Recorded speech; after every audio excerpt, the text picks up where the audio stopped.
Voy a compartiros, como os decía, una porción de la palabra del Señor, teniendo como aspiración máxima en esta tarde ponerle voz a su palabra.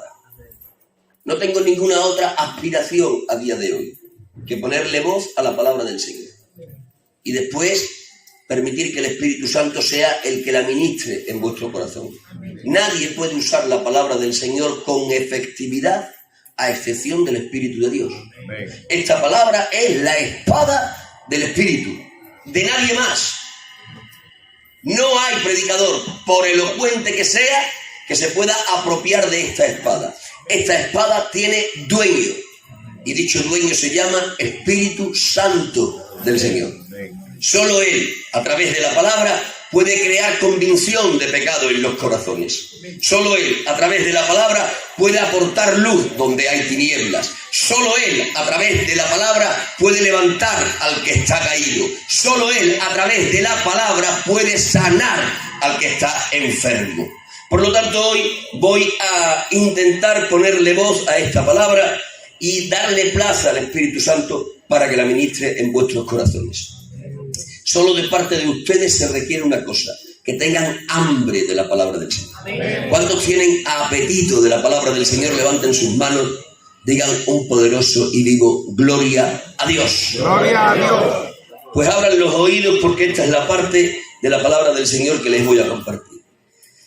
Primera carta que el apóstol San Pablo envía a la iglesia de los Tesalonicenses, capítulo 4, verso 13. Un texto archiconocido por todos nosotros. Dice así el texto señalado: tampoco queremos, hermanos, que ignoréis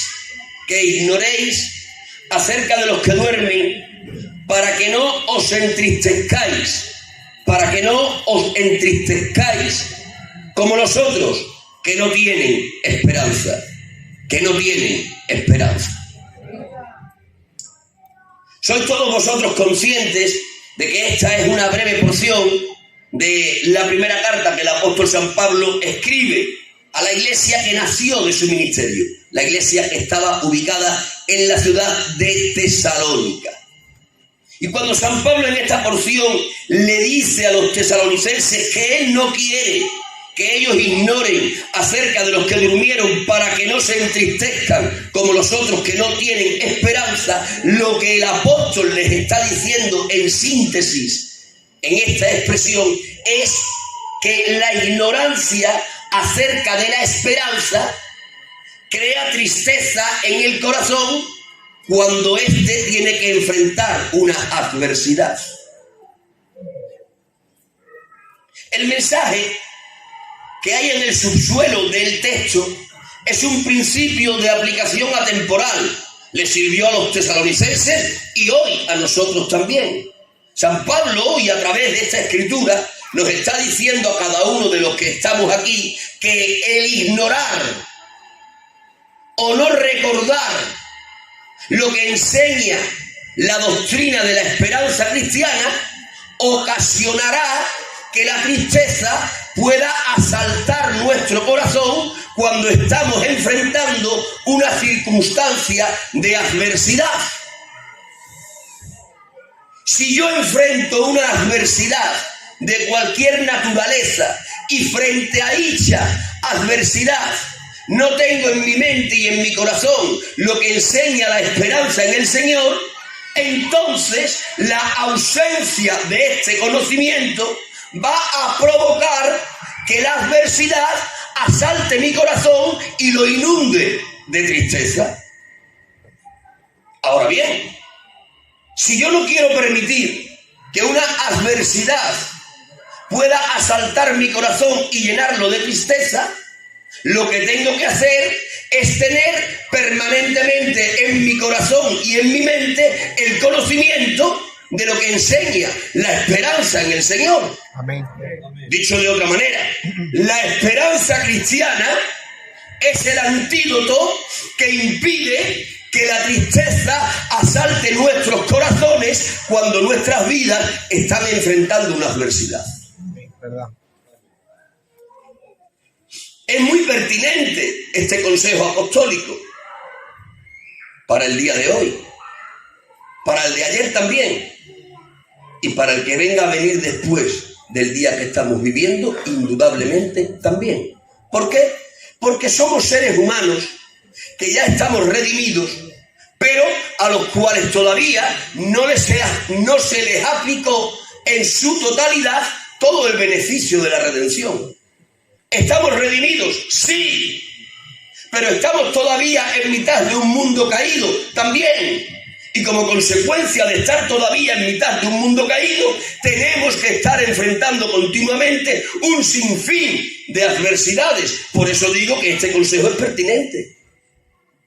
Todavía nosotros tenemos que en vez en cuando vivir la adversidad de la pérdida de un ser querido.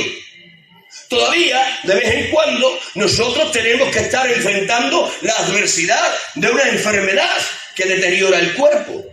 Todavía, en vez en cuando, nosotros tenemos que estar enfrentando una adversidad en forma de pandemia. Todavía nosotros, en vez en cuando, tenemos que estar enfrentando una adversidad en forma de caos económico. Puedo seguir enumerando adversidades, pero me lo voy a ahorrar. Todavía estamos en mitad de un mundo caído y, por lo tanto, estamos continuamente enfrentando problemas, adversidades, tribulaciones. Y cuando enfrentamos esta serie de circunstancias, ¿qué suele ocurrir? Suele ocurrir que la circunstancia nos afecta en demasía. Y normalmente, ante un tiempo de tormenta, ante un tiempo de adversidad, caemos en tristeza, algunos incluso en depresión. ¿Y por qué la tristeza anida en mi corazón cuando enfrento una adversidad? El apóstol dice que eso ocurre porque a veces ignoramos u olvidamos lo que enseña la esperanza en el Señor. Es decir, que el contenido de lo que enseña la esperanza en el Señor es el antídoto que va a impedir que la tristeza asalte mi corazón cuando enfrento una adversidad. ¿Cuántos me entendieron hasta ahí? Levanten por favor su mano. Digan amén. Amén. Los tesalonicenses están enfrentando una adversidad. Han perdido a muchos de los miembros de dicha iglesia y ante la muerte de un número considerable de miembros de aquella iglesia, los tesalonicenses han caído en depresión. El apóstol San Pablo, que es un águila, está viendo no solo la enfermedad del pueblo, sino que tiene el antídoto para dicha enfermedad. Y les dice: tesalonicenses, ante la adversidad que estáis viviendo de la pérdida de un número considerable de vuestros miembros, estáis tristes porque ignoráis lo que enseña la esperanza cristiana. Con lo cual les estaba diciendo: aprended o recordad lo que enseña la esperanza cristiana, y ese recuerdo o ese aprendizaje va a servir para echar de vuestro corazón a la tristeza que en él se ha aposentado a causa de la adversidad que estáis viviendo. ¿Están ustedes tristes por alguna adversidad? ¿Lo han estado en el pasado? ¿Podrán estarlo en el futuro? El antídoto es el mismo. Adquieran el conocimiento de lo que enseña la esperanza cristiana, y dicho conocimiento va a poner en fuga a la tristeza que ha llegado a sus corazones a causa de dicha adversidad. Ahora bien, si esto es así como yo estoy diciendo, y les garantizo que lo es, lo primero que nos tendremos que preguntar nosotros es: ¿qué es esperanza? Si queremos tener la esperanza como antídoto que combata la tristeza frente a una dificultad, lo primero que tenemos que preguntarnos es: ¿qué es esperanza? Y a esa pregunta responderemos diciendo que la palabra esperanza en su original escritural es elpis, E-L-P-I-S, Y el significado de elpis, esperanza, es espera confiada de algo favorable. Esperanza es elpis y elpis es espera confiada de algo favorable. Es decir, que la espera confiada de que viene en el futuro algo mejor nos permite vivir la adversidad presente sin tristeza. Pero claro, para vivir en esa espera confiada que nos evita la tristeza en la adversidad, es necesario conocer qué es lo que esperamos. ¿Qué es lo que esperamos? ¿Qué nos dice nuestro Dios en cuanto a la esperanza, en cuanto a aquello que estamos esperando? Mirad, si yo tuviera en esta tarde que hablarles de forma minuciosa de todo lo que enseña la doctrina de la esperanza cristiana, posiblemente no tuviéramos tiempo en lo que resta de tarde y de noche para poder terminar.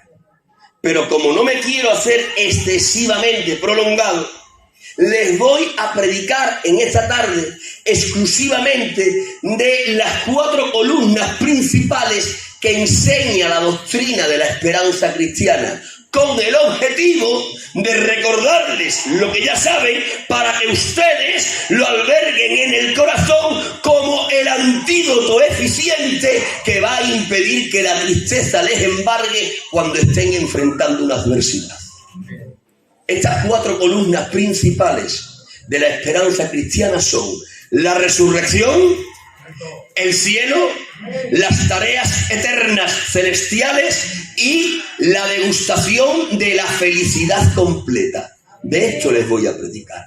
Resurrección, cielo, tareas eternas, felicidad completa. Dios nos dice en la esperanza cristiana que vamos a resucitar de entre los muertos. Dios nos dice en la esperanza cristiana que somos herederos del cielo.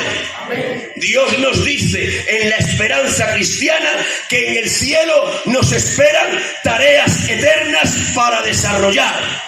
Y Dios nos dice en la esperanza cristiana que en el cielo eterno de tareas sin fin desgustaremos la felicidad completa y total. ¿Cuántos están dispuestos a recibir el recuerdo de este conocimiento? Levanten sus manos, griten ¡amén! ¡Amén! Comencemos por la primera de las columnas enumeradas, la resurrección. Vamos a resucitar de entre los muertos. Ahora bien, para yo hablarles de la resurrección, previamente me veo obligado a hablarles de la muerte. Nadie va a resucitar posteriormente si previamente no ha experimentado la muerte. Hablar de resurrección nos obliga necesariamente a hablar de muerte. Y cuando hablamos de muerte, lo primero que tenemos que quedar claro es que muerte no es ni destrucción ni cesación. Muerte es separación. Cuando yo me muera, si es que el Señor no viene antes, lo que va a ocurrir con mi vida en esa experiencia no va a ser la cesación de mi existencia, ni tampoco la destrucción de mi identidad.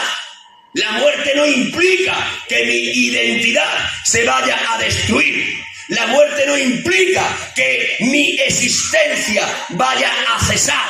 Muerte no es ni cesación ni destrucción. Muerte es separación.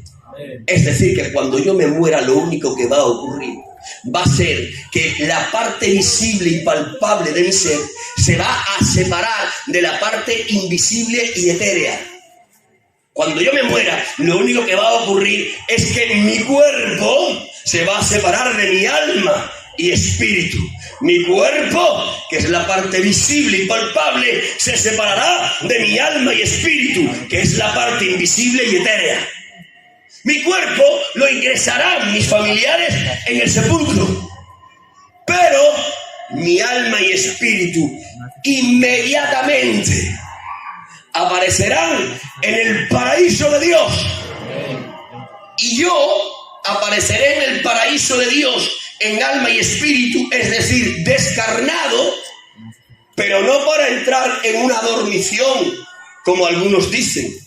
El alma y espíritu separada del cuerpo entra al paraíso de Dios para vivir conscientemente en comunión con Dios y disfrutando de la felicidad del paraíso del Señor. Conciencia, comunión y felicidad de las almas descarnadas en el paraíso de Dios. ¿Esto lo digo yo o lo dice la palabra del Señor? Indudablemente no lo digo yo, lo dice la palabra del Señor. Lo dice San Juan y también lo afirma nuestro propio Señor. San Juan dice en el libro de Apocalipsis: vi las almas de los decapitados. ¿Qué vio? Almas. No vio cuerpos. Vi las almas. Es decir, que Dios le cualificó milagrosamente al apóstol para ver almas incorpóreas, invisibles, etéreas. Pero a él se le concedió verlas. Vi las almas. ¿Y cómo estaban aquellas almas? Dice el apóstol que vio a las almas de los que fueron decapitados y viéndoles a ellos les escuchó. Es decir, que hablaban.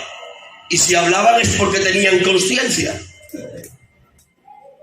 Pero en ese hablar que nos enseña que tenían conciencia, implícitamente el apóstol nos está enseñando que tenían comunión con Dios, porque cuando hablaban era a Dios a quien se dirigía.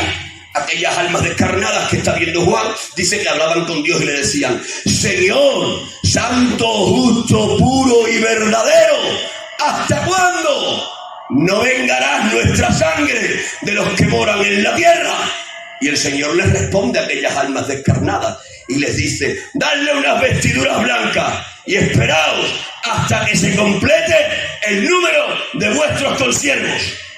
Es decir, que hablan por lo cual tienen conciencia y hablan con Dios por lo cual tienen comunión con el Creador. Pero no solo tienen conciencia en el paraíso y hablan con Dios aunque están descarnados, sino que además están disfrutando de una felicidad superior. Esta última parte ya no la enseña Juan, esta la enseña San Pablo. San Pablo, en cierta parte de sus escritos, nos viene a decir que él prefiere estar ausente del cuerpo, pero presente al Señor, antes que estar presente en el cuerpo, pero ausente del Señor. ¿Qué quiere decir San Pablo con ese aparente trabalenguas? Quiere decir lo que ha dicho, que él prefiere estar ausente del cuerpo, despojado de él, pero presente al Señor. Prefiere eso antes que estar presente en el cuerpo, pero ausente del Señor. Está diciendo San Pablo en otras palabras: prefiero estar en alma y espíritu descarnado, presente delante del Señor en el paraíso, que estar en esta tierra con cuerpo, pero ausente del Señor. Y cuando el apóstol nos está desvelando esta verdad, dice: lo quiero porque es muchísimo mejor. No dice mucho, dice muchísimo mejor. Todas las expresiones bíblicas tienen importancia. Todas las comas en la Biblia tienen importancia. Los puntos y comas en la Biblia tienen importancia. Cuando el apóstol usa la palabra muchísimo, lo que está dándonos a querer entender es que aquello es abismalmente superior a esto que estamos viviendo. Aquí en vez en cuando somos felices, pero allí seremos muchísimo más felices. Amén. Por lo cual el apóstol implícitamente nos está diciendo que las almas descarnadas en el paraíso de Dios no solo tienen conciencia y comunión con Dios, como dice Juan, sino que además gozan de una felicidad superior. Ahora bien, estos que ya nos han antecedido en la muerte, que ya han vivido la experiencia de la separación del cuerpo con el alma y el espíritu, y que ya están en el paraíso de Dios, conscientes, en comunión y gozando de la felicidad en Dios, estos, que ya fueron por delante de nosotros, ¿van a estar en el paraíso del Señor permanentemente? Tenemos que decir categóricamente que no. El estado paradisíaco es un estado temporal. ¿Y hasta cuándo estarán descarnados en el paraíso de Dios? Hasta el día que nuestro Señor decida regresar. ¿Cuántos saben que el Señor va a volver? Amén. Digan amén. Amén. El Señor va a volver, principalmente porque lo prometió. Y nuestro Dios es formal, cumple todo lo que promete. ¿Se acuerdan de aquel pasaje? Nuestro Señor Jesucristo con su cuerpo de gloria, 40 días después de haber resucitado, ante los ojos de los apóstoles empieza a ascender. Y los apóstoles se quedan atónitos mirando a Jesús que se les va. Cuando los apóstoles están mirando al cielo, viendo a Jesús ascender, aparecen dos ángeles. Y aquellos dos ángeles que aparecen en el pasaje se dirigen a los apóstoles y les dicen: varones galileos, ¿qué hacéis mirando al cielo? A este mismo Jesús que veis ascender al cielo, a ese mismo le veréis descender. Es decir, que los ángeles han profetizado que el Señor que se marchó tiene que regresar. Pues bien, cuando nuestro Maestro decida regresar, en ese mismo día se terminará el estado de las almas descarnadas en el paraíso del Señor. La estancia de las almas descarnadas en el paraíso es temporal. Todos los que murieron abrazando la fe están en el paraíso y descarnados. Están conscientes, en comunión y en felicidad con el Señor. Pero estarán allí temporalmente. El día que el Señor decida regresar, ellos regresarán con Él. Escuchen bien. Cuando Jesucristo vuelva a arrebatarnos, cuando Él regrese en el día de la resurrección, no volverá solo. Con Él volverán los millones, billones y trillones de almas y espíritus de creyentes que nos adelantaron en la experiencia de la muerte. Vendrá Jesús, de acuerdo, pero alrededor de Él millones, billones, trillones de almas y espíritus de creyentes descarnados. Cuando el Señor decida regresar, saldrá del cielo de Dios, pasará por el cielo sideral y terminará en el cielo atmosférico. Y ahí en el cielo atmosférico, detenido el Señor, al que se le verá será a Él, porque solo Él tiene cuerpo visible, glorificado, pero visible al fin y al cabo. El resto que estarán alrededor, los millones, billones y trillones de almas y espíritus descarnadas, estarán, pero no se les podrá visualizar. Aparentemente estará el Señor solo, pero ¡ay Dios! ¿Cuántos millones, billones y trillones de almas y espíritus de creyentes estarán a su alrededor? Y cuando el Señor llegue y se quede suspendido en el aire, y con Él las almas y los espíritus de los que nos adelantaron en la muerte, cuando ocurra ese día, dice el texto sagrado, que entonces el Señor emitirá una triple voz. Emitirá la voz de mando, la voz de arcángel y la trompeta de Dios. Y cuando del ser glorificado de mi Señor aparezca la voz de mando, la voz de arcángel y la trompeta de Dios, ese triple sonido se introducirá en los sepulcros donde están los cuerpos de los santos. Y cuando en los sepulcros donde están los cuerpos de los santos retumbe la triple voz, entonces se producirá el milagro. Los cuerpos serán recompuestos, resucitados y glorificados. Habrá alguno que aquí pueda preguntar, pero ¿cómo van a recomponer a un cuerpo que hace 300 años que murió? ¿Cómo van a recomponer a un cuerpo que hace 1000 años que murió. ¿Cómo va a hacer Dios para recomponer a un cuerpo que hace 2000 años que murió? Y yo ante esa pregunta hipotética de alguno de vosotros os respondería, ¿es para Dios un problema?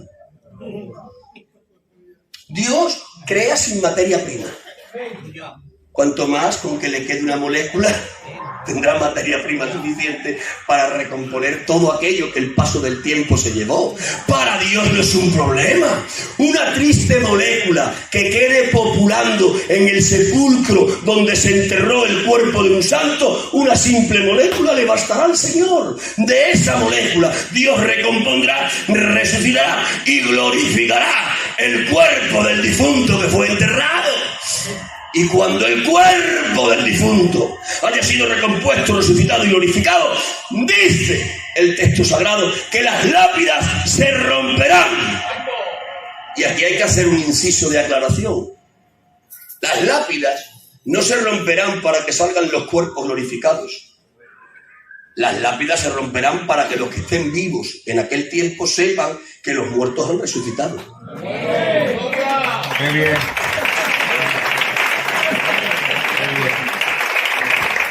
Sencillamente porque el cuerpo de gloria, entre otras peculiaridades que después vamos a ver, tiene la peculiaridad de que no necesita que la materia terrenal sea parte de él para pasar. El cuerpo glorificado tiene, entre otras peculiaridades, la capacidad de atravesar lo que es la materia terrenal. Por lo tanto, las lápidas se romperán no para que salgan los cuerpos, sino para que aquellos que estén vivos sepan que los cuerpos de allí han salido. Y cuando los cuerpos salgan de los sepulcros, recompuestos, resucitados y glorificados, entonces aquellos cuerpos de santos empezarán a volar. He dicho bien, empezarán a volar. Esto no es ciencia ficción, esto es doctrina del Señor. El cuerpo de gloria tiene la capacidad de volar. Y volarán. ¿Hacia dónde? Volarán hacia el cielo atmosférico, donde está Jesús y las almas y los espíritus que pertenecieron a aquellos cuerpos. ¿Eres capaz de hacer un ejercicio de imaginación? ¿Eres capaz conmigo de visualizar el momento? ¿Puedes verlo? ¿Puedes ver los millones, billones y trillones de sepulcros que se abren? ¿Puedes ver los millones, billones y trillones de cuerpos glorificados que salen? ¿Les puedes visualizar?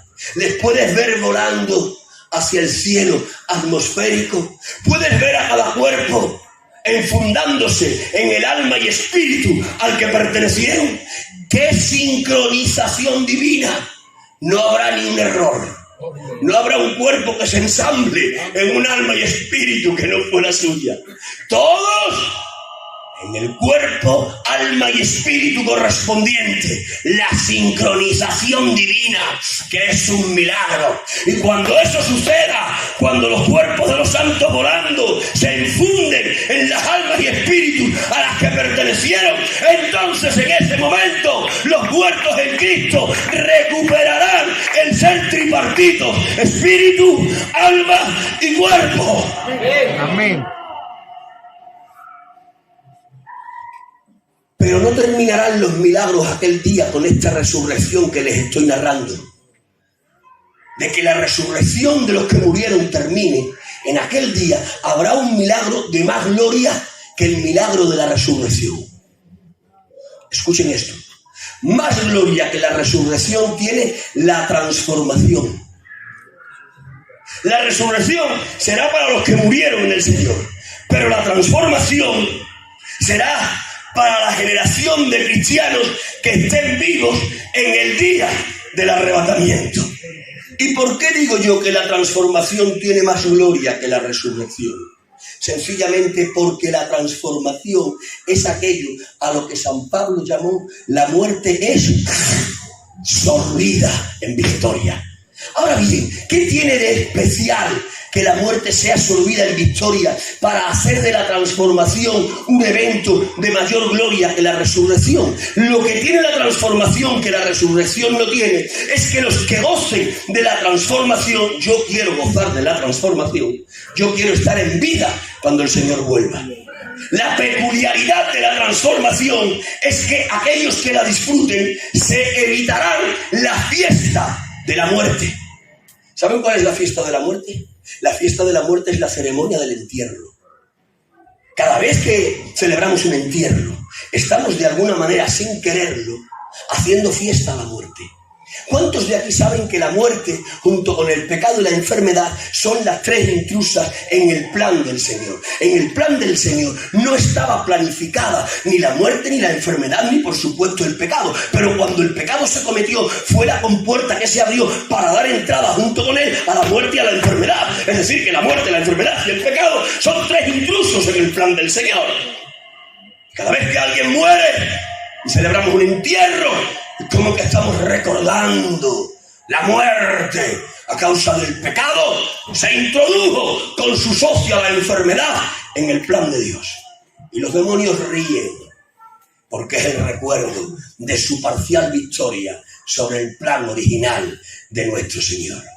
Pero escuchen bien, los que estén en vida en el día del arrebatamiento no van a tener entierro. ¿Saben por qué? Porque no sufrirán muerte, por lo cual no necesitan resurrección. ¿De qué van a disfrutar ellos? De una transformación. Así la define San Pablo. Y dice que esa transformación no será otra cosa, sino que de una forma instantánea, el apóstol dice, en un abrir y cerrar de ojos. A ver, pestañea. Eso es la transformación.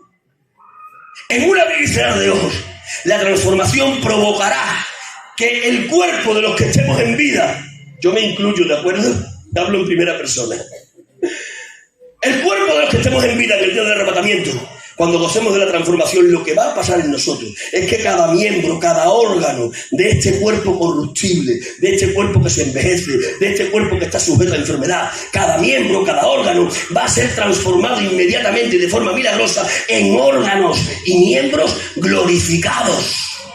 Ya no sujetos a muerte, ni a envejecimiento, ni a enfermedad. Pero eso ocurrirá instantáneamente, de humillación a gloria. Y nos evitaremos el entierro. Por eso digo que la transformación tiene más gloria que la resurrección. Por eso San Pablo decía, exclamando en su espíritu, no quiero ser desnudado. Ay, lo que decía San Pablo. Dice, quiero ser revestido. ¿Qué estaba diciendo? Cuando decía que no quiero ser desnudado, estaba diciendo, no quiero la experiencia de la separación de mi cuerpo. Quiero ser revestido. Estaba diciendo, quiero la experiencia de la transformación.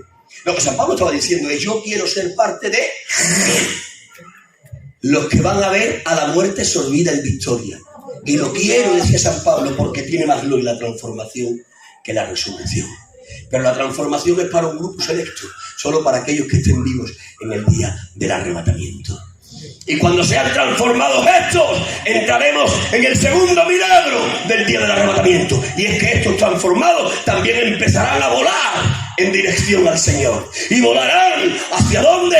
Hacia donde el Señor está. Donde esté el cuerpo, allí se juntarán las águilas y se juntarán al Señor. Pero también a los seres queridos que nos antecedieron en la muerte. Y dice el texto sagrado, para estar siempre con el Señor.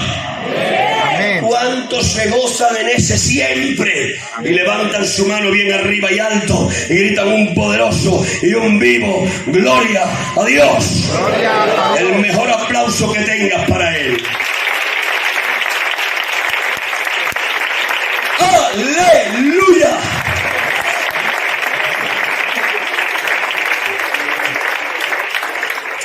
Hablar de la resurrección como primera columna de la esperanza cristiana nos obliga a hablar de la naturaleza del cuerpo de gloria. Vamos a heredar un cuerpo de gloria, esto ya lo hemos dicho. Ahora bien, ¿cuál es la naturaleza? ¿Cuáles son las características del cuerpo de gloria? Mirad, para conocer las características del cuerpo de gloria tenemos que estudiar al único cuerpo de gloria que hay en la actualidad. En la actualidad tan solo hay un cuerpo de gloria en todo el universo. Es el cuerpo de gloria de nuestro Señor. La Escritura dice que yo dejaré el cuerpo de la humillación mía para tomar un cuerpo semejante al de la gloria suya. Por lo tanto, sabiendo cuáles son las características del cuerpo de gloria de Jesús, yo voy a saber cuáles van a ser las características del cuerpo de gloria que yo voy a heredar. Y el cuerpo de gloria tiene unas características realmente peculiares. Y todos nosotros vamos a gozar de ellas. Una de las primeras características que encontramos del cuerpo de gloria es que el cuerpo de gloria tiene la facultad de que, aunque es materia celestial, tendrá la facultad de atravesar la materia terrenal. No lo digo yo, lo dice la palabra del Señor. ¿Se acuerdan ustedes?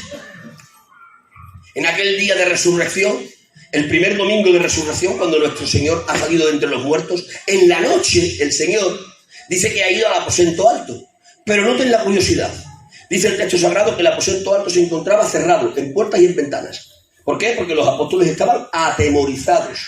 Y como estaban atemorizados de correr la suerte que había corrido su maestro, han cerrado las puertas y las ventanas. El texto dice que el Señor no llegó al aposento alto y llamó a la puerta, ni tampoco nos dice que alguien abrió ante la llamada del Señor. Pero sin embargo el texto dice que en el habitáculo de puertas y ventanas cerradas el Señor apareció en el medio.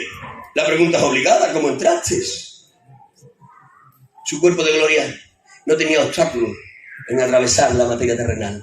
Les quiero decir que cuando yo tenga un cuerpo de gloria y me encuentre con alguna materia terrenal, como por ejemplo este púlpito, yo podré atravesar este púlpito hasta el otro lugar. ¿Por qué? Porque el cuerpo de gloria tiene la peculiaridad de atravesar la materia terrenal. Ahora bien, decir que el cuerpo de gloria puede atravesar la materia terrenal no implica que el cuerpo de gloria sea algo fantasmagórico. No implica que el cuerpo de gloria sea algo etéreo. Que va. El cuerpo de gloria es algo visible y palpable, con lo cual estoy diciendo que el cuerpo de gloria que vamos a heredar es un cuerpo material, de materia celestial, ¿de acuerdo? Pero material. ¿Y dónde basamos este acerto? En el mismo pasaje del aposento alto. El Señor Jesús ha visto a los apóstoles asustados y para quitarles el susto les ha dicho: acercaos, venid, tocad y palpad, que yo mismo soy. Y los apóstoles vinieron y le tocaron y le palparon, le vieron y le palparon. Es decir, el cuerpo de gloria es materia, solo que no es materia terrenal, es materia celestial, que tiene la peculiaridad de poder atravesar la materia terrenal. Pero no solo el cuerpo de gloria tiene esta peculiaridad. El cuerpo de gloria, además de esto, tiene la peculiaridad de que, aunque tiene carne, es decir, materia celestial, y huesos, materia celestial, carece de sangre. Que carece de sangre lo dice también el texto. ¿Os acordáis que el Señor, una semana después de aquel domingo, tuvo que volver a aparecer a los apóstoles para hacer creyente al Tomás incrédulo? Tomás había dicho: si no lo veo, si no meto mi dedo donde estuvieron los clavos, si no meto mi mano donde le abrieron el costado. Y a la semana siguiente el Señor se presentó y le dijo: Tomás, incrédulo, ven, te voy a hacer creyente. Toma tu dedo, mételo en el orificio donde estaba el clavo. Coge tu mano, métela en el costado que me abrió la lanzada del romano. Y metió su dedo en una herida y metió su mano en la otra. Lo curioso es que el texto dice que las heridas estaban, pero las heridas no sangraban. ¿Y saben por qué no sangraban? Porque el cielo no lo heredará la sangre. ¿Y saben por qué el Señor en el cuerpo de gloria no tiene sangre, ni tú y yo tampoco? Sencillamente porque la sangre no tiene utilidad en el cuerpo de gloria. ¿Y por qué no tiene utilidad la sangre en el cuerpo de gloria? Sencillamente porque el cuerpo de gloria no necesita de nutrientes para mantenerse saludable. ¿Dónde están los nutrientes? En los alimentos. ¿Pero quién transporta los nutrientes a los distintos órganos del cuerpo? ¿La sangre? La sangre es el vehículo que transporta los nutrientes. ¿Para qué? Para estar saludables. Si no comemos, no hay nutrientes. Y entonces nuestros miembros se enferman y dejan de estar saludables. Nosotros necesitamos comer para que los nutrientes los transporte la sangre y nuestro cuerpo esté saludable. Pero el cuerpo de gloria no lo va a necesitar, porque el cuerpo de gloria es saludable por toda una eternidad, no dependiendo de los nutrientes ni de la sangre, sino de lo que Dios por Jesús ganó para nosotros en la cruz del Calvario. Pero qué curioso, aunque el cuerpo de gloria tiene carne y huesos de materia celestial y carece de sangre, es decir, no necesita comer, sin embargo el Señor con el cuerpo de gloria comió 2 veces, por lo menos que sepamos. ¿Se acuerdan de aquella ocasión? Junto al mar de Galilea, el Señor glorificado, están los 7 de los apóstoles, de los 12, 7 en una barca pescando. Juan hace así, y dice, es el Señor, y Pedro se tira al agua. Llegan donde el Señor los 7, ¿y cómo los está esperando el Señor? Como una merienda. Tiene un fuego, tiene un pescado y come con ellos. Hay que preguntarle a Jesús, oye Jesús, si tú con tu cuerpo de gloria no necesitas comer, ¿por qué estás comiendo? Y el Señor nos responderá diciendo, porque el cuerpo de gloria tiene la peculiaridad de disfrutar de todo sin necesidad de nada. Esa es la definición más escueta que yo he encontrado acerca del cuerpo de gloria. Es el cuerpo que puede disfrutar de todo sin necesidad de nada. Pero no solo el cuerpo de gloria puede atravesar la materia terrenal siendo materia celestial. No solo el cuerpo de gloria puede comer sin necesidad de comer. El cuerpo de gloria puede volar. Ya lo hemos dicho con anterioridad, lo repito ahora. ¿Saben ustedes que nosotros no podemos volar? Evidentemente lo sabéis. ¿Y por qué no podemos volar nosotros? Porque hay una ley establecida por Dios en el planeta Tierra. Se le llama la ley de la gravedad. La ley de la gravedad impide que ningún cuerpo, por frágil o opulento que sea, pueda quedarse suspendido en el aire. Si tiramos este cuerpo, que es frágil, la ley de la gravedad puede con él. Si tomamos este cuerpo, que es menos frágil, e intenta volar, lo puede intentar reiteradamente, pero al final me vence la ley de la gravedad. Pero sin embargo, el cuerpo de gloria, tanto en los resucitados como en los transformados, dice el texto que empezarán a volar, retarán a la ley de la gravedad y la vencerán. Es decir, que nosotros vamos a poder volar. Ríanse ustedes de Spiderman, que tan solo puede trepar. Ríanse de Superman. Nuestro vuelo será bastante mejor que el de él. Pero además de todo esto, el cuerpo de gloria tiene la peculiaridad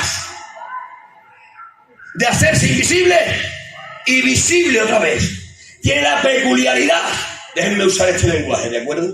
Tiene la peculiaridad de desintegrarse aquí y reintegrarse en otro lugar.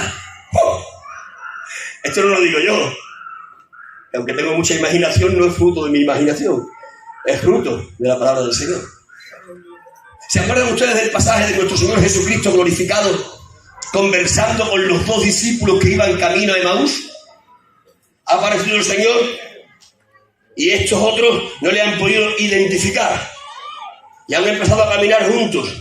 Y les ha ido hablando de la palabra del Señor y el corazón se les ha enardecido. Han llegado a la aldea de Emaús, han entrado en un lugar, han preparado la cena. Y cuando el Señor ha partido el pan, han dicho, ¡ah! ¡Es Él!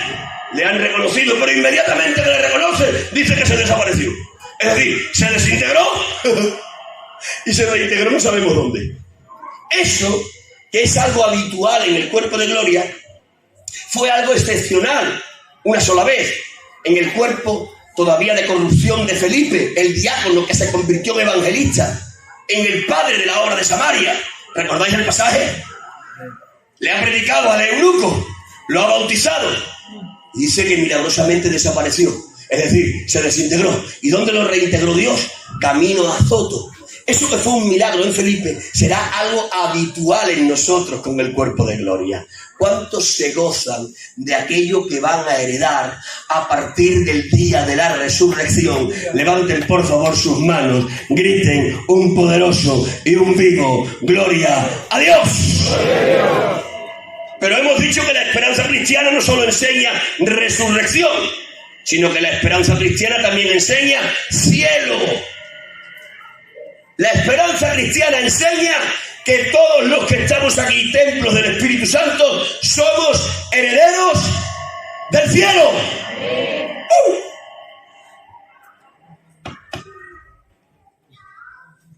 Cuando salgan, miren al cielo. Y al que esté al lado, díganle, ¿lo ves? Dice, es mío. Nosotros somos herederos del cielo. Amén. La esperanza cristiana dice que aquí somos peregrinos, pero que allí somos conciudadanos. ¿Cuál es nuestra herencia? El cielo. Ahora bien, ¿será correcto decir que yo soy heredero del cielo? Será correcto, pero incompleto también. Para ser exhaustivos, yo tendría que decir, soy heredero de la parte más gloriosa de todo el glorioso cielo. Voy a volver a repetirlo para que sus mentes puedan ir captando lo que les voy a predicar ahora. Si yo digo, soy heredero del cielo, estoy diciendo una verdad incompleta. Para yo decir una verdad exhaustiva, tendré que decir, soy heredero de la parte más gloriosa de todo el glorioso cielo. Nosotros no somos herederos del cielo. Somos herederos de la parte más gloriosa de todo el glorioso cielo. ¿Saben por qué? Porque el cielo todo él es glorioso, pero no todos los lugares celestiales tienen la misma medida de gloria. En el cielo todo es gloria, pero no todos los lugares tienen la misma medida de gloria. En el cielo hay distintas medidas de gloria, dependiendo de los distintos lugares celestiales que hay. Y nosotros, como iglesia, no estaremos en cualquier lugar del cielo, estaremos en la parte más gloriosa de todo el glorioso cielo. ¿Y esto lo digo yo? Digo no, esto lo enseñan a la vez Isaías, Ezequiel y Jesús. Les voy a hablar de esta enseñanza en Isaías y en Ezequiel y después en Jesús. Para poder ilustrar esta enseñanza de que en el cielo hay distintos lugares con distintas medidas de gloria, para poder ilustrar esta enseñanza nos tenemos que retrotraer en el tiempo y nos tenemos que marchar a la creación, al ministerio y a la caída de Luzbel.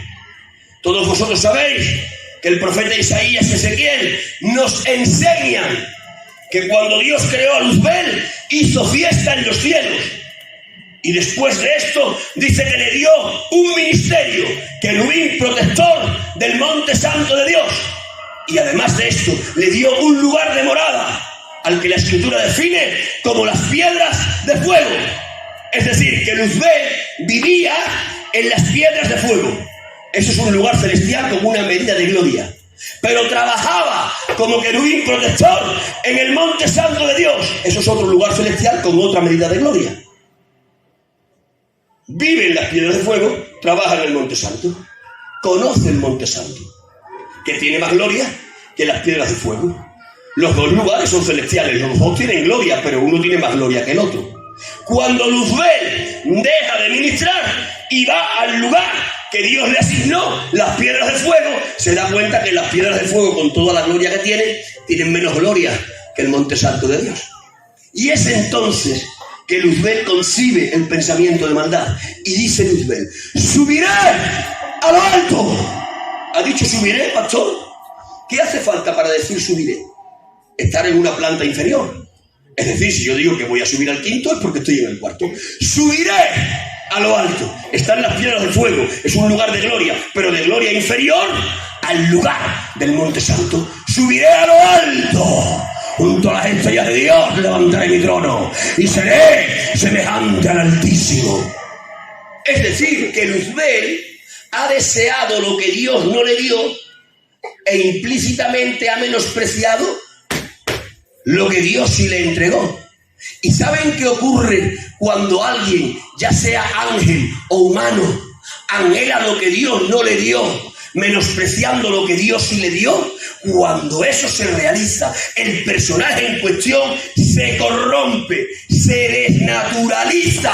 Luzbel pasó a ser Satanás porque anheló lo que Dios no le dio, menospreciando lo que Dios sí le entregó. Déjenme abrir aquí un paréntesis para lanzarles una aplicación a cada uno de ustedes. No se les ocurra nunca anhelar lo que Dios no les entregó, Porque en ese momento implícitamente estarán menospreciando lo que Dios sí les dio. Y cuando uno menosprecia lo que Dios le da porque anhela lo que Dios no le da, entonces uno se desnaturaliza, se empieza a corromper. Confórmate con lo que Dios te entregó. No quieras lo que Dios le entregó a otro, porque entonces estarás menospreciando lo que Dios a ti te entregó. Y cuando empieces a menospreciar lo que Dios te entregó a ti porque anhela lo que Dios le entregó a otro, en ese mismo momento te vas a empezar a desnaturalizar hasta corromperte. Dios nos ayude a conformarnos con lo que Dios nos dio, desgustando, paladeando y siendo felices con lo que Él nos entregó. Y los que estén entendiendo eso, levanten sus manos, griten: ¡Gloria a Dios! ¡Gloria a Dios! Anheló lo que Dios no le dio, menospreciando lo que Dios le entregó. ¿Qué nos está enseñando esto? Nos está enseñando que en el cielo hay distintos lugares con distintas medidas de gloria. Antes de ir a la enseñanza de Jesús, déjenme decirles algo. ¿Saben por qué Dios le negó a Luzbel lo que anheló? ¿Saben por qué cuando Luzbel le dijo a Dios: oye, no quiero las piedras de fuego, quiero el Monte Santo? ¿Sabes por qué Dios le dijo que no? Sencillamente porque Dios le argumentó diciendo: lo siento, lo que tú pides ya está entregado. Porque lo que anheló Luzbel ya estaba asignado. ¿Saben para quién? Para la iglesia del Señor. El anhelo de Luzbel es lo que tú y yo vamos a tener. Y yo no sé si tú te gozas con eso, pero yo en esta tarde digo: ¡amén! Miren ahora cómo lo enseña Jesús. Miren cómo Jesús enseña que todo el cielo es glorioso, pero no todos los lugares celestiales tienen la misma medida de gloria. Vamos a ver cómo lo enseña Jesús. Jesús lo enseñó en una conversación que tuvo con los apóstoles, prácticamente en el epílogo de su ministerio. Le dice el Señor a los apóstoles en el epílogo de su ministerio: me voy a preparar lugar para vosotros. Eso le ha dicho. Pero anteriormente a eso, ¿qué le ha dicho? En la casa de mi Padre muchas moradas hay. Si así no fuera, yo os lo hubiera dicho. Me voy pues a preparar un lugar para vosotros, y cuando lo prepare, volveré. Déjenme examinar la frase del Señor. Lo primero que dice el Señor es: en la casa de mi Padre muchas moradas hay. ¿Qué está diciendo? Está diciendo que el cielo es una gran casa, es una gran mansión, es un gran palacio, donde hay muchas moradas, es decir, donde hay muchas habitaciones. En la casa de mi Padre, en la morada del palacio, muchas moradas, muchas habitaciones hay. Dice: pero a vosotros no os voy a poner en ninguna de las habitaciones que ya hay. Para vosotros me voy a ir yo personalmente para crear una habitación nueva. ¡Oh, qué alegría! ¿Qué está diciendo Jesús? Está diciendo: en el cielo, que es como un gran palacio, hay un sinfín de lugares celestiales, todos ellos con una medida de gloria. Pero a vosotros como iglesia no os voy a colocar en ninguno de esos lugares con su correspondiente medida de gloria. Para vosotros voy a crear un lugar especial, el lugar de más gloria de todo el glorioso cielo, el lugar donde yo voy a estar, para que donde yo esté, vosotros también podáis estar. Por lo tanto, digo verdad cuando digo que yo no soy heredero del cielo. Yo soy heredero de la parte más gloriosa de todo el glorioso cielo.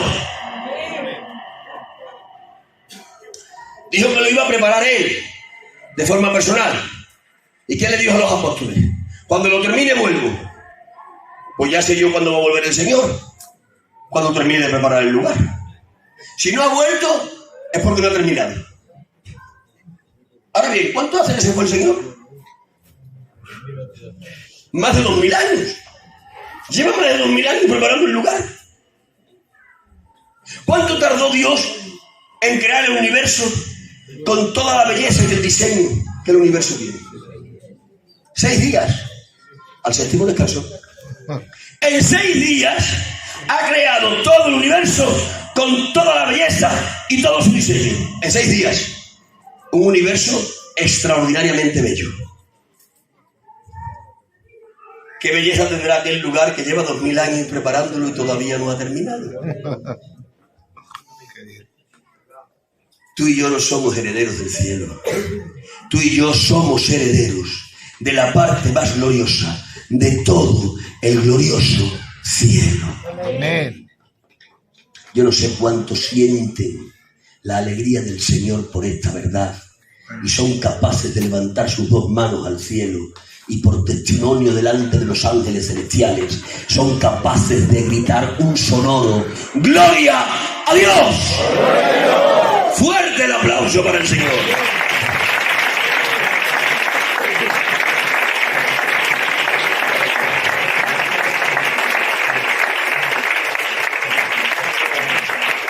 Pero la esperanza cristiana no solo enseña resurrección y cielo, también enseña tareas eternas en el cielo de Dios.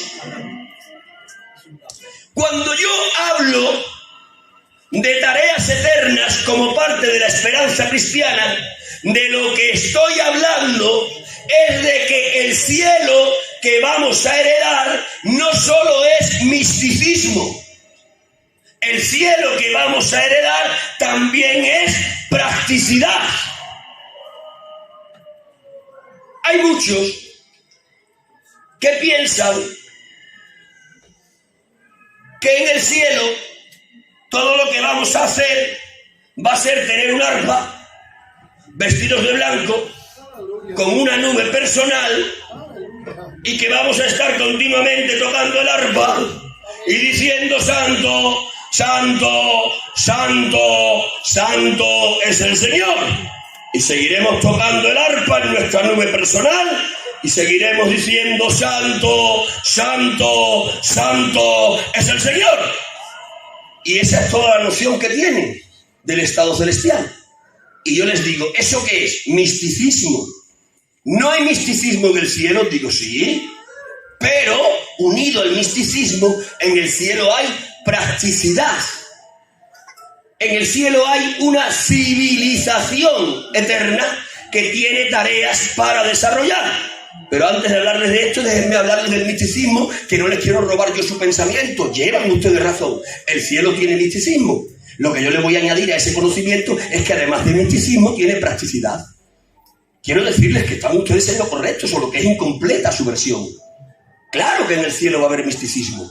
Claro que en el cielo vamos a tener cultos interminables. Claro que en el cielo vamos a cantar todos de forma conjunta. Claro que en el cielo vamos a tener instrumentos indecibles para tocar. Claro que en el cielo vamos a decir amén. Claro que en el cielo vamos a gritar aleluya. Claro que en el cielo vamos a batir las palmas. Y después de adorar y de cantar y del amén y del aleluya, en el cielo escucharemos al predicador de los predicadores predicar. Y aparecerá nuestro Señor y tomará el lugar sagrado y empezará a predicar. Y hoy nos predicará un misterio que ayer desconocíamos.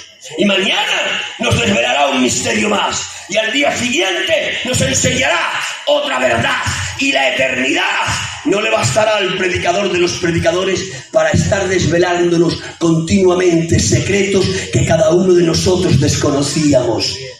Nunca Dios dejará de tener algo para enseñarte que tú desconocías.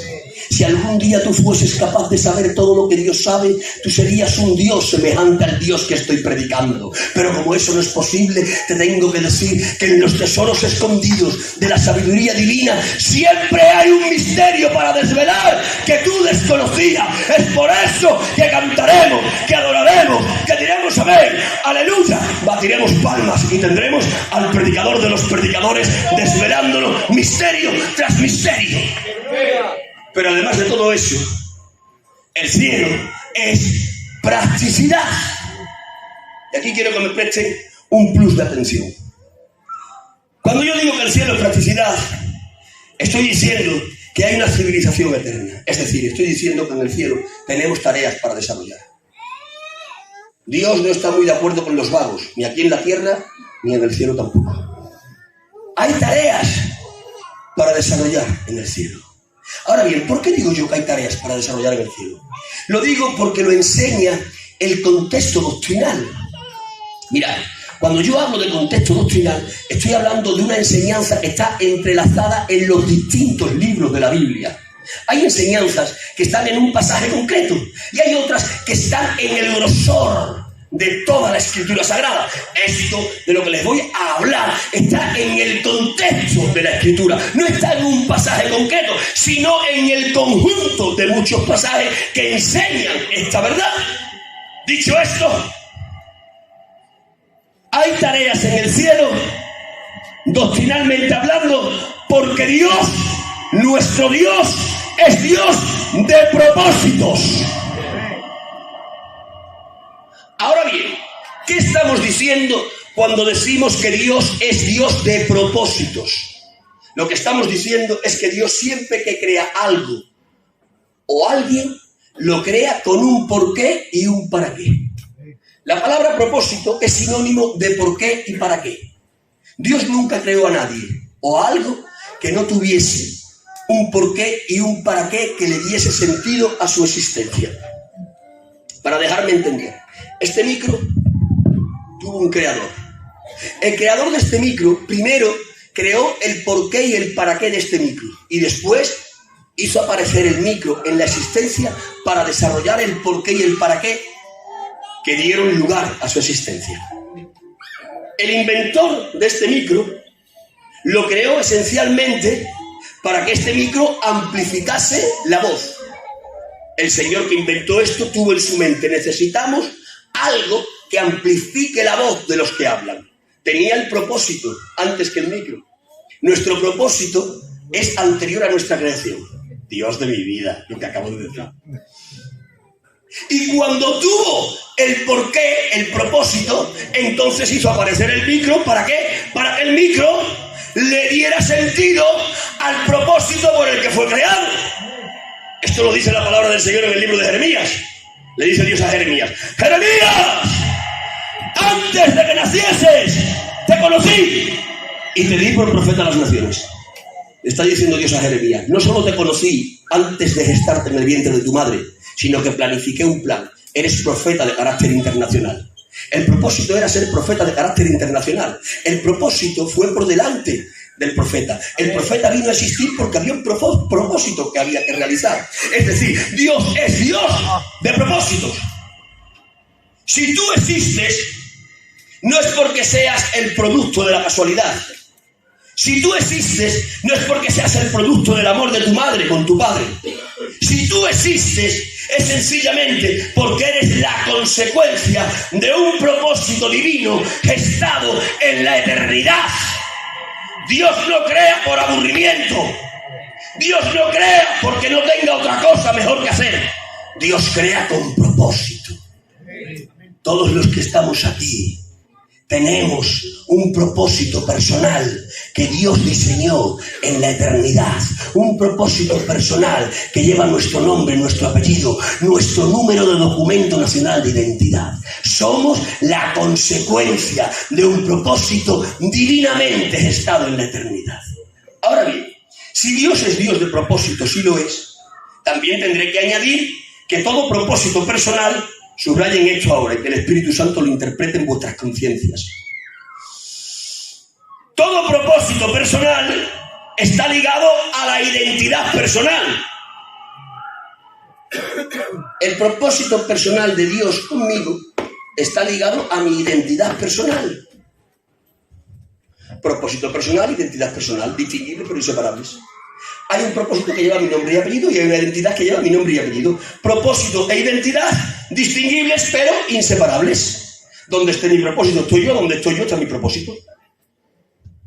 Teniendo eso presente, les digo, si la identidad personal transciende a la tumba, el propósito de Dios también. Si mi identidad personal termina en la tumba, el propósito de Dios también. Ahora os pregunto, ¿la identidad personal termina en la tumba o transciende a la tumba? La verdad está en lo segundo que he dicho, no en lo primero. La identidad personal de cada uno de nosotros no termina en la tumba. La identidad personal traspasa la tumba. Y si mi identidad personal traspasa la tumba, el propósito personal de Dios conmigo también. ¿Dónde dice la Biblia que la identidad personal traspasa la tumba? Lo dice en el famoso pasaje, entre otros, de la entrevista que hubo entre Moisés y Dios en la zarza que ardía y no se consumía. ¿Se acuerdan del pasaje? En ese pasaje, Dios, desde la zarza que arde y no se consume, se presenta delante de Moisés y se presenta diciendo: yo soy el Dios de Abraham, el Dios de Isaac y el Dios de Jacob. Dios se autodefine como el Dios de los tres patriarcas. ¿Y cómo los llama? Por sus nombres de pila. Os pregunto, a la altura de este texto, ¿dónde estaban Abraham, Isaac y Jacob? Ya estaban descarnados, ya habían pasado por la experiencia de la muerte. Pero aunque han traspasado la tumba, Dios sigue llamando a Abraham, Abraham, sigue llamando a Isaac, Isaac, y sigue llamando a Jacob, Jacob. Es decir, los nombres de pila por los que Dios los llama nos están desvelando que la identidad personal de ellos habían traspasado los linderos de la tumba. Mirad, yo soy Lolo aquí. Y de que traspase la tumba, yo sigo siendo Lolo allí. Mi identidad personal trasciende a la muerte. En la muerte se queda mi cuerpo, mi identidad personal no. Ahora bien, si mi identidad personal traspasa los linderos de la muerte, mi propósito personal también. Por lo tanto, ¿qué os estoy diciendo? Os estoy diciendo que el propósito personal que Dios diseñó para cada uno de vosotros tiene una parte terrenal y tiene otra parte celestial. A la parte terrenal Jesús la llamó lo poco y a la parte celestial la llamó lo mucho. Parábola de los talentos. Mensaje de Jesús. Dice el Señor: un terrateniente tiene 3 siervos y a uno le da 5 talentos y a otro 3 talentos y a otro 1 talento y le dice: ¡id, negociad! Y de que regrese echamos cuenta. Ha regresado el señor de la hacienda, ha tomado el de 5 y el de 3 y le ha dicho al de 5: ¿qué has hecho? Dice: he ganado 5 sobre los 5. Dice: pasa, buen siervo, en lo poco has sido fiel, en lo mucho te pondré. Aparece el de 3. ¿Qué has hecho? Dice: he ganado 3 sobre los 3. Dice: pasa, buen siervo, en lo poco has sido fiel, en lo mucho te pondré. ¿De qué está hablando el Señor aquí? ¿De salvación? Digo, no. Si decimos que aquí está hablando de salvación, estamos manchando la gracia. Porque el cielo, la salvación, no se gana por fidelidad, se recibe por fe. Amén. El cielo no es la conquista de una fidelidad, es la recepción de un regalo. Vuelvo a repetirlo: el cielo no se gana por fidelidad, el cielo se recibe por fe. Por lo tanto, aquí no está hablando de salvación, aquí está hablando de tareas. Fuiste fiel en la tarea llamada poco, te voy a poner en la tarea llamada mucho. ¿Cuál es la tarea llamada poco? La tarea terrenal. ¿Cuál es la tarea llamada mucho? La tarea celestial. Déjenme desvelarles algo realmente apoteósico. La mayor tarea que hagas en la parte del propósito terrenal, la mayor, será más pequeña que la menor de las tareas que hagas en el propósito celestial.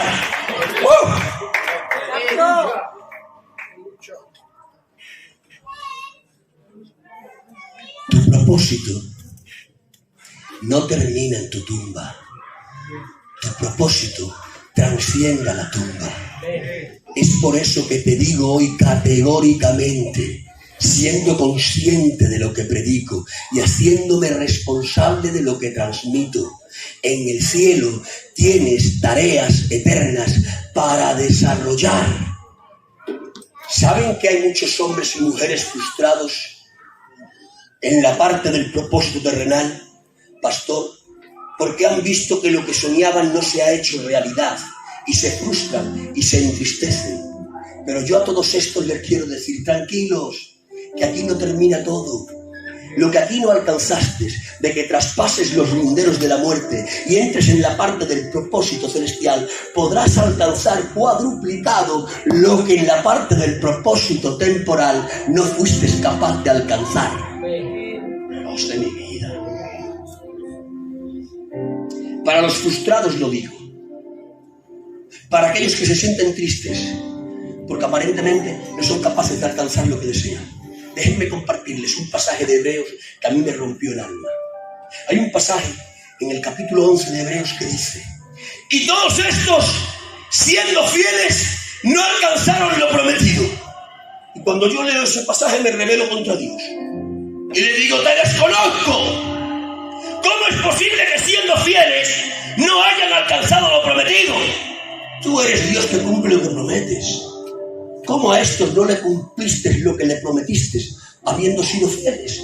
Tú no eres el Dios que yo conozco.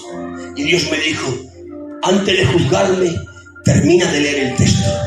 Y el texto en su contexto dice: algunos de estos, siendo fieles, no recibieron lo prometido, puntos suspensivos, porque Dios preparó para ellos una mejor resurrección.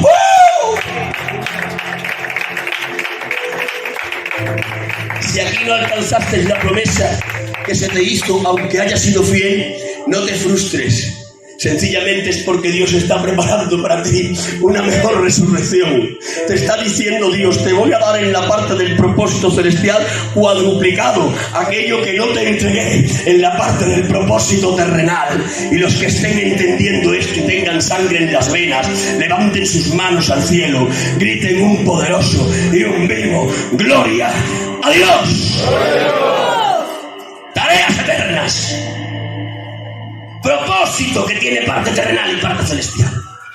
Preguntadme alguno: ¿cómo será la naturaleza de las obras celestiales? Mirad, si yo tuviera que responder a esa pregunta con muchísima humildad, tendría que decir sinceramente: no lo sé. No sé cómo es la naturaleza de las obras celestiales, pero las puedo imaginar. Y como me siento con confianza, os voy a compartir parte de mi imaginación. Lo que voy a compartir a partir de ahora van a ser hipótesis de una imaginación calenturienta. Lo pueden tomar y guardarlo en el corazón, o por el contrario lo pueden tomar y tirar a la papelera. Lo que quieran pueden hacer, no estarán transgrediendo a la palabra de Dios. Pero esta es mi imaginación que con confianza les comparto. Cuando yo he meditado acerca de la naturaleza de las obras eternas, he tenido a su vez que meditar en la naturaleza del cuerpo de gloria, y también he tenido que meditar en la extensión del universo con tan solo haber vida en un planeta minúsculo llamado Tierra. Cuando yo miro el universo, y los astrónomos también lo ven grande, grandísimo, no le han encontrado todavía el límite. Pero no solo lo ven grande, grandísimo, sino que lo ven bello y con diseño. Pero a la vez dicen que no hay vida en ningún lugar de él, excepto en este minúsculo planeta llamado Tierra. Ante la falta de vida en el gran universo, yo tengo que a su vez preguntar: Señor, ¿por qué hiciste un universo tan grande para tener vida inteligente en una parte tan pequeña? Yo sé que tú no creas por aburrimiento. Yo sé que tú no creas porque no tengas otra cosa que hacer. Yo sé que tú cuando creas con propósito, creas con un porqué y un para qué. Es decir, el universo tiene un porqué y un para qué, aunque no lo sepamos. Y yo en mi imaginación he dicho: ya está. Ya sé cuál es el porqué y el para qué del universo. El porqué y el para qué del universo es ser el escenario del desarrollo de los propósitos eternos. En el universo desarrollaremos las tareas eternas. ¿En conjunto de qué? En conjunto de un cuerpo de gloria que se puede desintegrar aquí y se puede reintegrar allí. Un cuerpo de gloria que puede volar. Un cuerpo de gloria que no está sujeto a tiempo y espacio. Sería mucho imaginar que el Señor nos diga: salid de la constelación Vía Láctea y a la constelación del Cisne. ¿A qué? A realizar la tarea que se nos mande a realizar. ¿Qué cosas más maravillosas, más ocultas y misteriosas tendrá Dios reservada para los herederos del cielo? Hay un texto en la Biblia, este sí está en la Biblia. Hay un texto en la Biblia que dice: Dios tiene cosas guardadas para los suyos que nunca ojo vio, Tiene cosas guardadas que nunca oído humano oyó. Tiene cosas guardadas más grandes que nunca corazón humano pudo imaginar. El texto sagrado dice que Dios nos tiene reservadas cosas más grandes que las más grandes cosas que hayamos visto, cosas más grandes que las más grandes cosas que hayamos oído, cosas más grandes que las más grandes cosas que a nuestro corazón hayan subido. Es decir, que el texto me está diciendo: Lolo, tengo guardado para ti cosas más grandes que el mejor de los sueños que hayas tenido. El mejor de mis sueños es ridículo comparado con la grandeza de lo que Dios para mí tiene guardada. ¿Cuántas cosas tienes por hacer todavía? ¿Cuántos proyectos Dios diseñó para ti? Cuando en ese cuerpo de gloria, no sujeto a enfermedad ni a vejez, ni a muerte tampoco, puedas volar por los espacios siderales. Cuando con la mente de Cristo puedas entender los propósitos que Él para ti entretejió. Cuando puedas estar viviendo en primera persona aquello que es más grande que todo lo más grande que hayas visto. Aquello que es más grande que todo lo más grande que hayas escuchado. Aquello que es más grande que todo lo más grande que a tu corazón hayas unido. Cuando entremos en esa dimensión, recordaremos esta otra y diremos: qué breve, qué ínfima, qué poco duró. Porque todo lo que allí está pasando es un chascar de dedos en la mente de Dios. Lo mejor está por llegar. Amén. Porque lo mejor está de la tumba hacia allá. Amén. Pero no solo la esperanza cristiana nos habla de resurrección y de cielo y de tareas eternas. Para terminar, también la esperanza cristiana nos habla de felicidad completa. ¿Cuánto anhelamos la felicidad? De hecho, la felicidad es el artículo que todos queremos. Si yo hiciese una encuesta y preguntase a todos los que estáis aquí si queréis ser felices, ya tengo la respuesta de antemano. Todos diríais que sí. Si yo le pregunto a esa niña pequeña y le digo: ¿quieres ser feliz? Seguro estoy que la niña me dice: sí, no quiero ser feliz. Si yo le preguntase a cualquiera de estas adolescentes: ¿queréis ser felices? Seguro que todas a la vez me dirían: sí, Lolo, queremos ser felices. Si yo le preguntase a un hombre de mediana edad y le dijese: ¿quieres ser feliz? De seguro que me dice: claro, Lolo, quiero ser feliz. Si yo entrevistase al hombre más anciano que aquí tenemos y le dijese: hermano, ¿quieres ser feliz? Seguro que se levanta y me dice: sí, Lolico, quiero ser feliz. ¿Por qué? Porque la felicidad es el artículo que todos perseguimos, desde que nacemos hasta que morimos. El problema es que muchos buscan la felicidad por caminos equivocados. Hay algunos que creyeron que la felicidad estaba en la acumulación del dinero. Y acumularon mucho dinero. Y de que llegaron a la cima de la economía, miraron y dijeron: ¡ay! Aquí no está la felicidad. Hay otros que intentaron buscar la felicidad en el camino del placer. Y degustaron este y aquel y el otro placer. Y de que llegaron a la cima de los placeres, miraron y dijeron: ¡ah! Tampoco aquí está la felicidad. Hay otros que buscaron la felicidad por la longevidad, por el culto al cuerpo. Y después de vivir mucho, llegaron a la cima y dijeron: tampoco aquí se encuentra la felicidad. ¿Sabéis por qué? Porque la felicidad no está en el dinero, ni en el placer, ni en la longevidad. La felicidad tiene nombre propio. Se llama Jesús. Amén. Todos los que abrazan a Jesús están abrazando la felicidad. Pero, aunque es verdad que todos los aquí presentes ya tenemos la felicidad porque tenemos a Jesús, tan verdad como eso es que todavía no tenemos la plenitud de la felicidad. ¿Por qué? Porque seguimos estando en mitad de un mundo caído.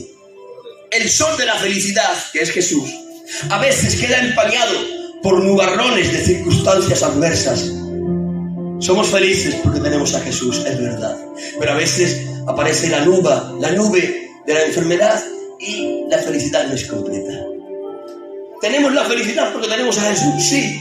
Pero a veces aparece la nube de la muerte de un ser querido y nos nubla la felicidad. ¿Tenemos la felicidad porque tenemos a Jesús? Sí. Pero a veces el sol de la felicidad queda empañado porque aparece la nube del fracaso laboral y la felicidad no es completa. Por lo tanto, tenemos a Jesús, tenemos la felicidad, pero no la tenemos en su totalidad. ¿Cuándo tendremos la felicidad en su totalidad? Cuando traspasemos los linderos de la muerte.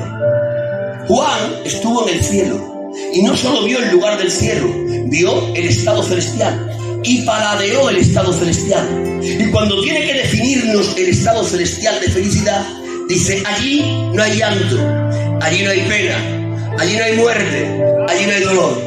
Yo le podría añadir: allí no hay hospitales, allí no hay cárcel, allí no hay luto, allí no hay enemistad. Es decir, que Juan nos está definiendo la felicidad total como la ausencia de toda clase de mal. Nosotros anhelamos esa felicidad por lo que allí no hay. ¿Cuánto será cuando descubramos lo que hay? Lo mejor está por llegar, porque lo mejor está de la muerte hacia allá. Allí vamos a paladear la felicidad completa. Resurrección, cielo, tareas eternas, felicidad completa. Esto es lo que tenemos en nuestro corazón albergar. El conocimiento de la esperanza como antídoto para que la tristeza no asalte nuestro corazón ante una adversidad. Voy a terminar con esto. Que vivimos en mitad de la pandemia. Recordaréis que durante la pandemia, cuando alguien de nuestro pueblo enfermaba, corrían los WhatsApp por las redes sociales, los mensajes, pidiéndonos oración. No hemos orado en nuestra vida más que en el tiempo de la pandemia. No hemos predicado más que en el tiempo de la pandemia. Recibías un mensaje y otro mensaje y otro mensaje después. Tenías muchos motivos para orar. Necesitabas estar continuamente de rodillas clamando delante de Dios. Pero hubo un mensaje que caló mucho en España. Fue un mensaje testimonio de un hombre más o menos de mi edad, que una de sus hijas, la mayor, casada y con 2 niños, con apenas 30 años, contrajo la enfermedad.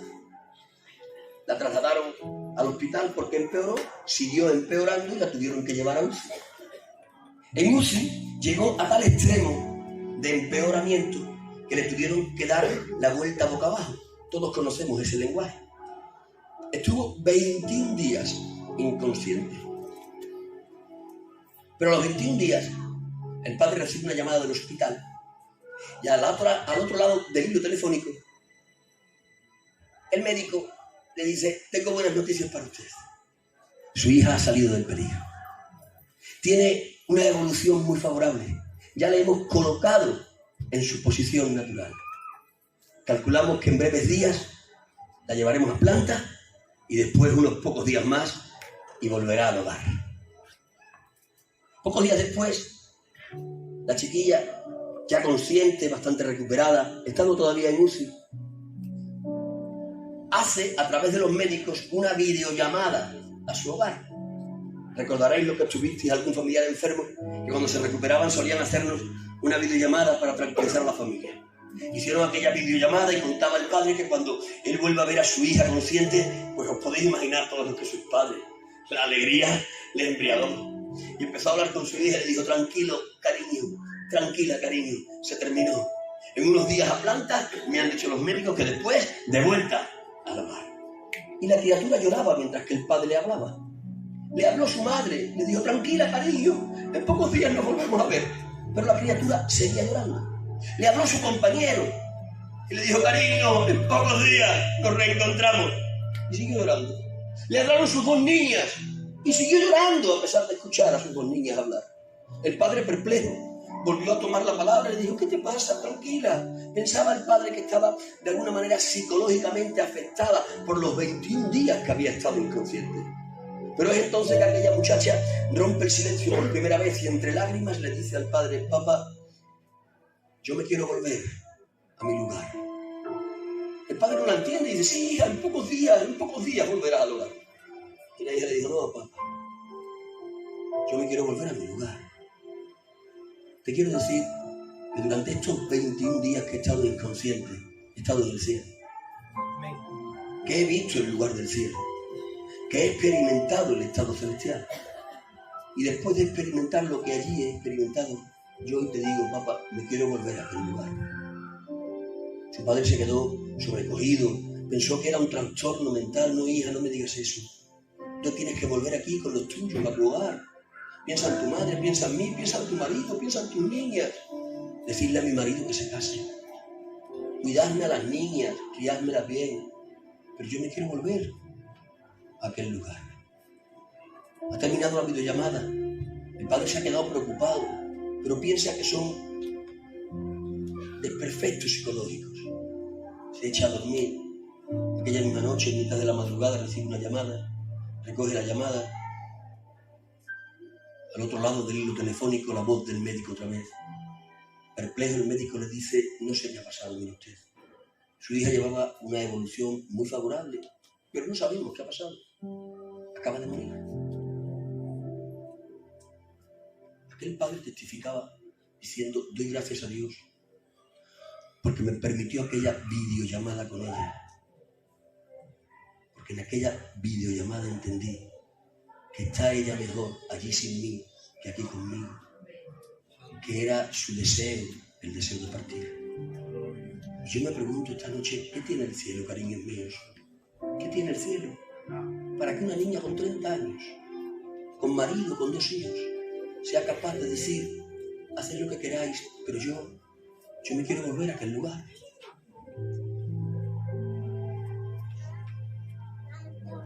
Ese es el lugar que nos está esperando.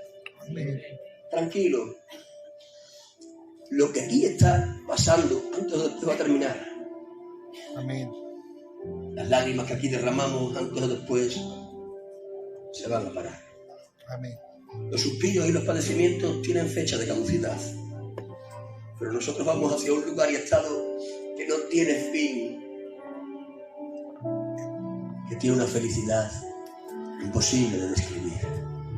Tú no perteneces a esta tierra. Tú perteneces al cielo. Pero vaya.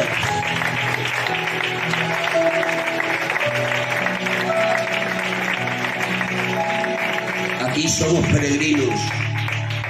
Aquí somos conciudadanos. Cuando toca llorar, llora.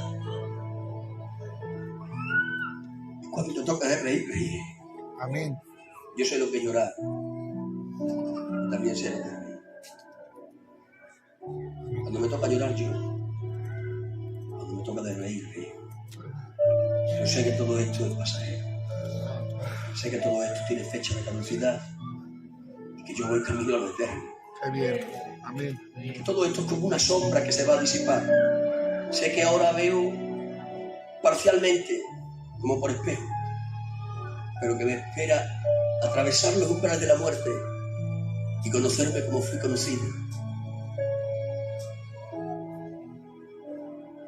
Somos de allí que no somos de aquí.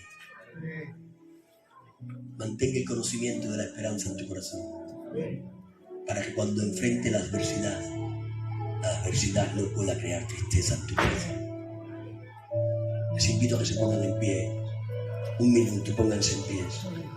Les pido que pongan una luz.